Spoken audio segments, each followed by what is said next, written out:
Chris Gibbons, owner of Gibbons Honey, experienced a lot in the past decade. When his mom retired from the family farm and his dad went blind, Gibbons was left to care for the 500 honeybee colonies. In 2006, he lost close to 50% of his family's bee colonies. Today, he maintains his 1,200 colonies, but describes that it's just as tough as recovering from his losses. It's kind of emotionally tough to handle. It's hard to get up in the morning and go out and work when you're dreading finding half of your operation, gone, so. Gibbons wasn't the only one facing hardships. His story was found repeated throughout the state as bee colonies collapsed. According to the Department of Agriculture, Missouri experienced a decline from its peak of 30,000 colonies to just 7,000 colonies in 2012. But Gibbons will stay part of the business to continue his family's tradition and care for the bees. We gotta have them.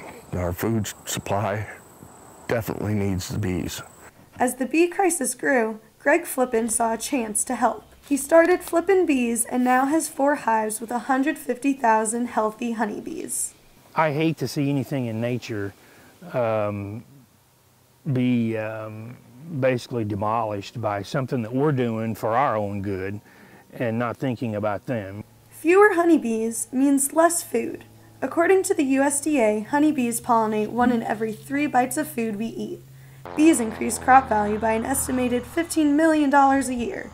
Flippin says the reward of helping sustain our food supply outweighs the struggles he faces. One of these days, we may not be feeding very many people if we eliminate the bees. And there might not be an opportunity to come back.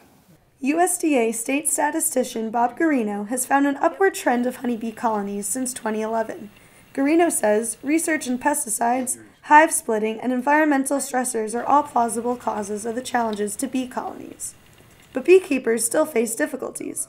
Just 2 weeks ago, Columbia beekeeper Charlie DeVere lost his biggest hive. Right now is a particularly tough time for me because it's so dry out here, the bees don't have much to work on. With more than 30 years of experience in beekeeping, DeVere has developed a deep appreciation for the creatures. I just think they're fun little insects to take care of. And they are insects, they're just like other bugs, but they're a very special bug to me. Gibbons shares the same feelings toward his hives. He enjoys having a new task to accomplish every day and looks forward to the future. Pulling honey and having such a natural product and having people tell you they love your honey and won't buy anything else, that keeps me going. Beekeepers are working hard preparing their hives for the winter.